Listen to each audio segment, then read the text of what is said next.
ಬ್ರೇಕ್ನ ನಂತರ ಹಾಟ್ ನ್ಯೂಸ್ಗೆ ಮತ್ತೊಮ್ಮೆ ಸ್ವಾಗತ. 17 ವರ್ಷದ ಮಗಳು ಮನೆಯಲ್ಲಿ ತನಗೆ ಹೊಟ್ಟೆ ನೋವು ಬರ್ತಾ ಇದೆ ಅಂದ್ಲು. ಅಮ್ಮ ಆದವಳು ಮಗಳನ್ನು ಆಸ್ಪತ್ರೆಗೆ ಕರ್ಕೊಂಡು ಹೋದ್ಲು. ಪರೀಕ್ಷೆ ಮಾಡಿದಂಥ ವೈದ್ಯರು ನಿಮ್ಮ ಮಗಳು ಗರ್ಭಿಣಿಯಾಗಿದ್ದಾಳೆ ಅಂದರು. ಇದಕ್ಕೆ ಕಾರಣ ಯಾರು ಅಂತ ಮಗಳನ್ನು ಕೇಳಿದಾಗ ಆಕೆ ಹೇಳಿದ್ದು ಅಪ್ಪನ ಹೆಸರನ್ನು. ಅವನನ್ನು ಕೇಳಿದ್ರೆ ಕುಡಿದ ಅಮಲಿನಲ್ಲಿ ಅಚಾತುರ್ಯ ನಡೆದು ಹೋಯಿತು ಅಂತಾನೆ. ಇಲ್ಲಿದೆ ನೋಡಿ ವರದಿ. ಪಿತೃ ದೇವೋಭವ ಎನ್ನುವ ಮಾತಿಗೆ ನಮ್ಮ ಭಾರತದಲ್ಲಿ ಅರ್ಥ ಉಳಿದುಕೊಂಡಿದೆ. ಅದೇ ರೀತಿ ಮಕ್ಕಳು ಕೂಡ ಹೆತ್ತವರಲ್ಲಿ ದೇವರನ್ನ ಕಾಣುವ ಪ್ರಯತ್ನ ಮಾಡ್ತಾರೆ. ಆದರೆ ಇಂದು ಬೆಂಗಳೂರಿನಲ್ಲಿ ಬೆಳಕಿಗೆ ಬಂದ ಪ್ರಕರಣವೊಂದನ್ನು ನೋಡಿದರೆ ಇಂತಹ ಪೈಶಾಚಿಕ ತಂದೆ ಇರಲಿಕ್ಕೆ ಸಾಧ್ಯನಾ ಎನ್ನುವ ಹೇಸಿಗೆಯ ಭಾವ ಮೂಡುತ್ತೆ.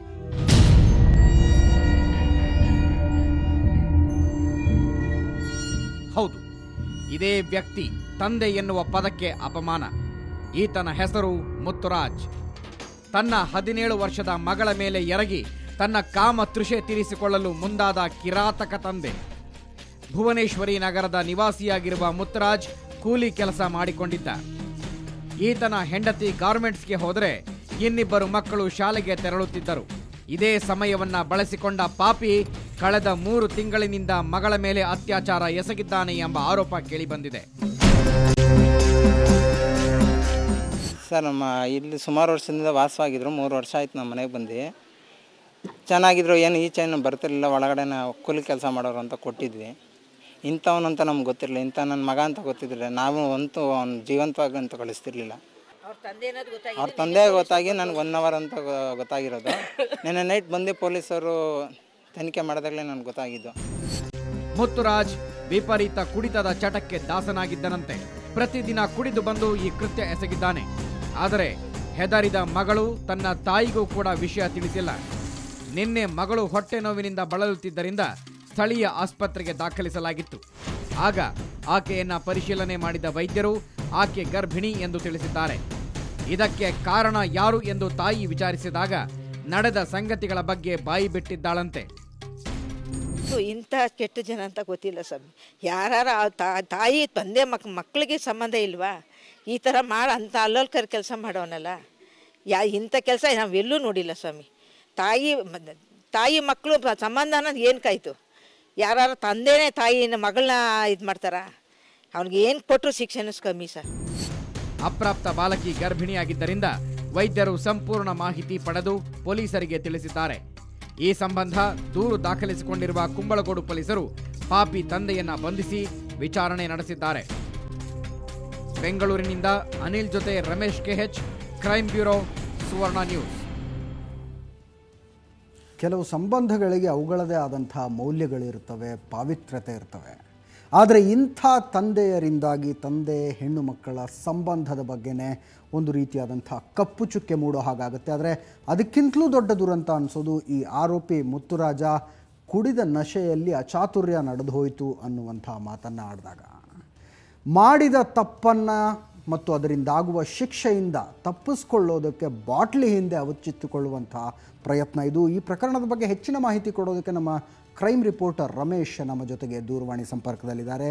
ರಮೇಶ್, ಏನು ಈ ಬಾಲಕಿ ತನ್ನ ಮೇಲೆ ಇಂಥದ್ದೊಂದು ಕೃತ್ಯ ನಡೀತಾ ಇದೆ ಅನ್ನೋದನ್ನು ತಾಯಿ ಹತ್ರನೂ ಹೇಳ್ಕೊಳ್ಳಿಲ್ವಾ? ಹೇಳ್ಕೊಳ್ಳೋದಕ್ಕಾಗಲೇ ಇಲ್ವಾ ಅವಳಿಗೆ? ಹೇಗೆ ಅಜಿತ್? ಖಂಡಿತ. ಅಂದ್ರೆ ಈ ರೀತಿ ತಂದೆ ಪದೇ ಪದೇ ಅಮಾನುಷಿಕವಾಗಿ ತನ್ನ ಮೇಲೆ ಲೈಂಗಿಕ ಕ್ರಿಯೆಗೆ ಏನ್ ತೊಡಗಿಸ್ಕೊಳ್ತಾನೆ, ಇಂಥದೊಂದು ಕ್ರಿಯೆಯನ್ನ ನಿಜಕ್ಕೂ ತಂದೆಯ ಮಾನ ಹೋಗುವುದಂದ್ರೆ ಅದು ತನಗೆ ಏನಾದ್ರೂ ಮಾಡಬಹುದಾ ಅನ್ನುವಂತ ಒಂದು ಭಯದಿಂದ ಈ ರೀತಿ ಮಾಹಿತಿನ ಹೊರ ಹಾಕಿಲ್ಲ ಅನ್ನುವಂಥದ್ದು. ಅಂದ್ರೆ ಒಮ್ಮೆ ಅಥವಾ 2 ಸಾರಿ ಆದ್ರೆ ಕುಡಿದ ಮತ್ತಲ್ಲಿ ಅಚಾನಕ್ ಆಗುತ್ತೆ ಅಂತ ಹೇಳ್ಬೋದು. ಆದ್ರೆ ಇದು ಕಳೆದ 3 ತಿಂಗಳಿಂದ ಪದೇ ಪದೇ ಆಗ್ತಾ ಇರುವಂತದ್ದು. ಅಂದ್ರೆ ಅವನು ಈ ಉದ್ದೇಶಪೂರ್ವಕವಾಗಿ ಈ ರೀತಿ ಕುಡಿದು ಬಂದು ಇಂಥದ್ದೊಂದು ಪೈಶಾಚಿಕ ಕೃತ್ಯಕ್ಕೆ ಕೈ ಹಾಕ್ತಾ ಇದ್ದ ಅನ್ನುವಂಥದ್ದು ಈ ಮೇಲ್ನೋಟಿಗೆ ಕಂಡು ಬಂದಿರುವಂತದ್ದು. ಅಂದ್ರೆ ಈ ರೀತಿ ಕಳೆದ 3 ತಿಂಗಳಿಂದ ಆಗ್ತಾ ಇದ್ರು ಕೂಡ ತನ್ನ ತಂದೆಗೆ ಎದುರಿ ಈ ಒಂದು ವಿಷಯವನ್ನ ಮುಚ್ಚಿಡ್ತಾಳೆ.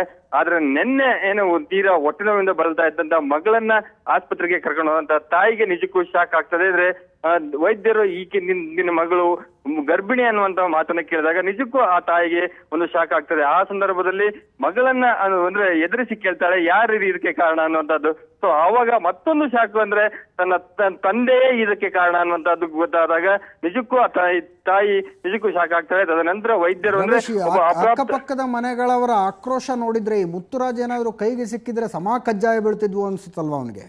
ಖಂಡಿತ ಅಜಿತ್. ಅಂದ್ರೆ ಆ ಸಂದರ್ಭದಲ್ಲಿ ನಿಜಕ್ಕೂ ಏನಾದ್ರು ಮಗಳು ಆತನಿಂದಲೇ ಗರ್ಭಿಣಿ ಆಗಿದೆ ಅನ್ನುವಂತ ಒಂದು ವಿಷಯ ಗೊತ್ತಾದ ನಂತರ ಅಕ್ಕಪಕ್ಕದವ್ರಿಗೆ ಏನಾದ್ರು ಆ ಮನುಷ್ಯ ಸಿಕ್ಕಿದ್ರೆ ನಿಜಕ್ಕೂ ಅಕ್ಕಪಕ್ಕದವರ ಕಲ್ಲಲ್ಲಿ ಹೊಡೆದು ಅದನ್ನ ಸಾಯಿಸ್ತಾ ಇದ್ರೇನೋ ಅನ್ನುವಂತ ಒಂದು ಆಕ್ರೋಶ ಅಲ್ಲಿ ವ್ಯಕ್ತವಾಗ್ತಾ ಇತ್ತು. ಆದ್ರೆ ಈ ಒಂದು ವಿಷಯ ಬೆಳಕಿಗೆ ಬರ್ತಾ ಇದ್ದಂತಲೇ ಕುಂಬಳಗೋಡು ಪೊಲೀಸರು ಅದನ್ನ ವಶಕ್ಕೆ ತೆಗೆದುಕೊಂಡು ಒಂದು ವಿಚಾರಣೆ ನಡೆಸ್ತಾ ಇದ್ರೆ ನಿಜಕ್ಕೂ ತನ್ನ ತಾಯಿಗೆ ಹೇಳ್ಕೊಳ್ಳೋದಿಲ್ಲ. ತಾಯಿಗೆ ನಿಜಕ್ಕೂ ಇಂಥದ್ದೊಂದು ಶಾಕ್ ಆದ ನಂತರ, ಯಾಕೆಂದ್ರೆ ಪೊಲೀಸರು ಅಪ್ರಾಪ್ತ ಬಾಲಕಿ ಈ ರೀತಿ ಗರ್ಭಿಣಿ ಆಗಿರೋದ್ರಿಂದ ಇದೊಂದು ಪೊಲೀಸ್ ಕೇಸ್ ಆಗುತ್ತೆ ಅನ್ನುವಂತ ಒಂದು ಹಿನ್ನೆಲೆಯಲ್ಲಿ ವೈದ್ಯರೇ ನೇರವಾಗಿ ಕುಂಬಳಗೋಡು ಪೊಲೀಸರಿಗೆ ಒಂದು ಮಾಹಿತಿಯನ್ನು ನೀಡ್ತಾರೆ.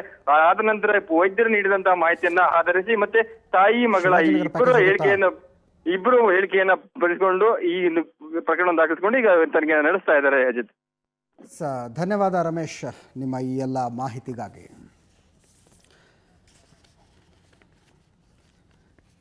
ಎಸ್, ನಿಜಕ್ಕೂ ಕಳವಳಕಾರಿಯಾದಂಥ ಬೆಳವಣಿಗೆ ಇದು. ಒಬ್ಬ ತಂದೆ ಕುಡಿದ ನಶೆಯಲ್ಲಿ ಮಗಳ ಮೇಲೆ ಅತ್ಯಾಚಾರ ಎಸಗುವಂಥದ್ದು, ಅದು ಕೇವಲ 1 ಸಲ 2 ಸಲ ಅಲ್ಲ, 3 ತಿಂಗಳಿಂದ ನಿರಂತರವಾಗಿ ಅತ್ಯಾಚಾರ ಎಸಗುವಂಥದ್ದು. ಬಹುಶಃ ಆ ಬಾಲಕಿಗೆ ತನ್ನ ಮೇಲೆ ಏನು ನಡೀತಾ ಇದೆ ಅನ್ನೋದು ಕೂಡ ಗೊತ್ತಿರಲಿಲ್ಲ. ಆಕೆ ಗರ್ಭಿಣಿಯಾಗಿದ್ಲು, ಅದು ಕೂಡ ಗೊತ್ತಾಗಿರಲಿಲ್ಲ. ಆದರೆ ಹೊಟ್ಟೆ ನೋವು ಬಂದಾಗ ಅಮ್ಮನ ಹತ್ರ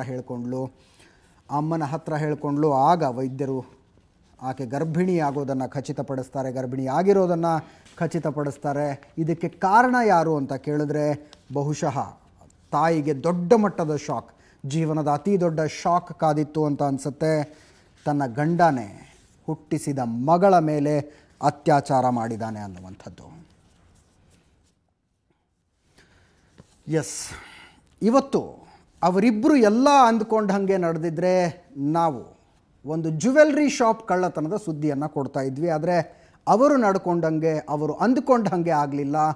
ಸುತ್ತಲಿನ ಜನ ಮಧ್ಯರಾತ್ರಿ ಕೂಡ ಎಚ್ಚರವಾಗಿದ್ದರು. ವಿಚಿತ್ರವಾಗಿ ಕೇಳಿ ಬರ್ತಾ ಇದ್ದಂಥ ಒಂದು ಶಬ್ದ ಏನು ಅಂತ ನೋಡೋದಕ್ಕೆ ಹೊರಗೆ ಬಂದರು. ಅಲ್ಲಿ ಜ್ಯುವೆಲ್ರಿ ಶಾಪ್ಗೆ ಕನ್ನ ಕೊರೆಯಲಾಗ್ತಾ ಇದ್ದದ್ದು ಗೊತ್ತಾಯಿತು. ತಕ್ಷಣ ಅವರನ್ನು ಸುತ್ತುವರೆದು ಪೊಲೀಸರಿಗೆ ಮಾಹಿತಿಯನ್ನು ಕೊಟ್ಟರು. ನಾನಾಗಲೇ ಹೇಳಿದೆ, ಆ ಇಬ್ಬರು ಅಂದ್ಕೊಂಡಂಗಾಗಿದ್ದರೆ ನಾವು ಇವತ್ತು ಕಳ್ಳತನದ ಸ್ಟೋರಿಯನ್ನು ಕೊಡಬೇಕಾಗ್ತಿತ್ತು. ಆದರೆ ಅವರು ಅಂದುಕೊಂಡಂಗೆ ಆಗಲಿಲ್ಲ. ಅದಕ್ಕೆ ಒಂದು ವಿಫಲ ಕಳ್ಳತನ ಮತ್ತು ಸಿಕ್ಕಿ ಬಿದ್ದಿರೋ 2 ಆರೋಪಿಗಳ ವರದಿಯನ್ನು ಕೊಡ್ತಾ ಇದ್ದೀವಿ. ಇಲ್ಲಿದೆ ನೋಡಿ.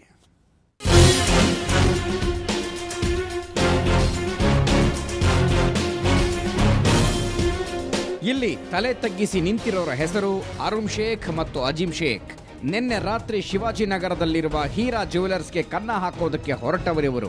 ಆದರೆ ಗ್ರಹಚಾರ ಕೆಟ್ಟು ಇದೀಗ ಪೊಲೀಸರ ಅತಿಥಿಗಳಾಗಿದ್ದಾರೆ.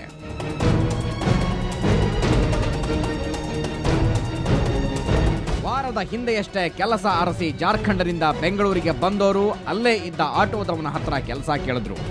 ಆ ಪುಣ್ಯಾತ್ಮ ಇವರನ್ನ ನೇರವಾಗಿ ಕರೆತಂದು ಬಿಟ್ಟದ್ದು ಶಿವಾಜಿನಗರಕ್ಕೆ. ದಿಕ್ಕು ದೆಸೆ ಇಲ್ಲದ ಇವರಿಗೆ ಯಾರೂ ಕೂಡ ಕೆಲಸ ಕೊಟ್ಟಿರಲಿಲ್ಲ. ಅದಕ್ಕೆ ಇವರು ಸ್ಕೆಚ್ ಹಾಕಿದ್ದು ಕಳ್ಳತನಕ್ಕೆ. ಹಾಗಂತ ಇವರೇನು ಪ್ರೊಫೆಷನಲ್ ಕಳ್ಳರಲ್ಲ. ಆದ್ರೇನು ಮಾಡೋದು, ಹೊಟ್ಟೆ ತುಂಬಿಸ್ಕೊಳ್ಬೇಕಲ್ಲ. ಅದಕ್ಕೆ ಇವರು 2-3 ದಿನ ಇಡೀ ಶಿವಾಜಿನಗರ ಸುತ್ತಾಡಿದ್ದಾರೆ.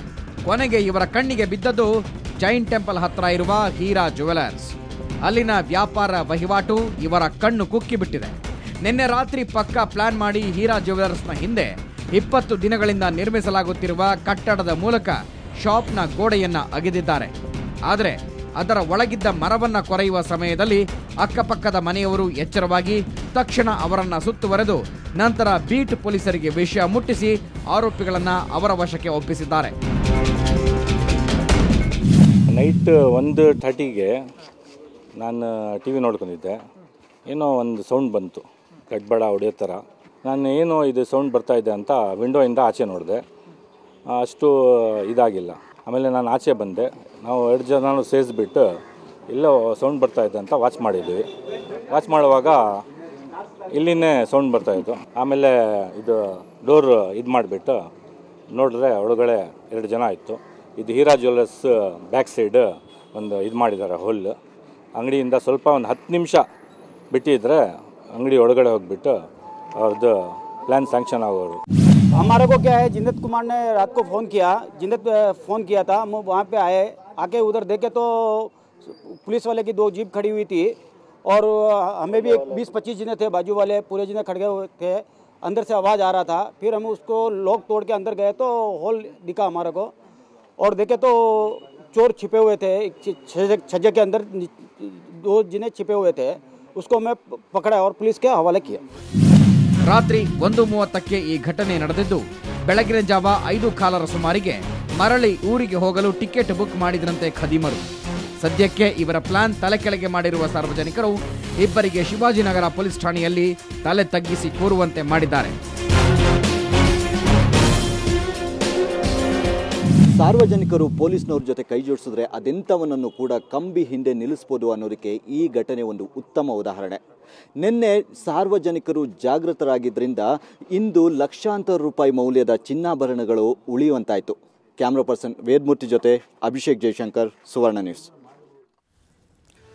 ಪಾಪಿ ಸಮುದ್ರಕ್ಕೆ ಹೋದರೂ ಮೊಳಕಾಲುದ್ದ ನೀರಂತೆ. ಪಾಪ ಅನ್ನ ಹುಡುಕೋಬೇಕು ಅಂತ ಜಾರ್ಖಂಡ್ನಿಂದ ಬೆಂಗಳೂರಿಗೆ ಬಂದರು. ಇಲ್ಲಿ ಬಂದರೆ ಕೆಲಸ ಸಿಗಲಿಲ್ಲ. ಆದರೆ ಒಂದು ಜ್ಯುವೆಲ್ರಿ ಶಾಪ್ ಕಣ್ಣಿಗೆ ಬಿತ್ತು. ಅದನ್ನು ದರೋಡೆ ಮಾಡಿಬಿಟ್ರೆ ಇನ್ನು ಕೆಲಸ ಮಾಡುವಂಥ ಅವಶ್ಯಕತೆಯೇ ಬರೋದಿಲ್ಲ ಅಂತ ಪ್ಲ್ಯಾನ್ ಹಾಕಿ ಕಣ್ಣ ಕೊರೆಯೋದಕ್ಕೆ ನಿಂತ್ಕೊಂಡ್ರು.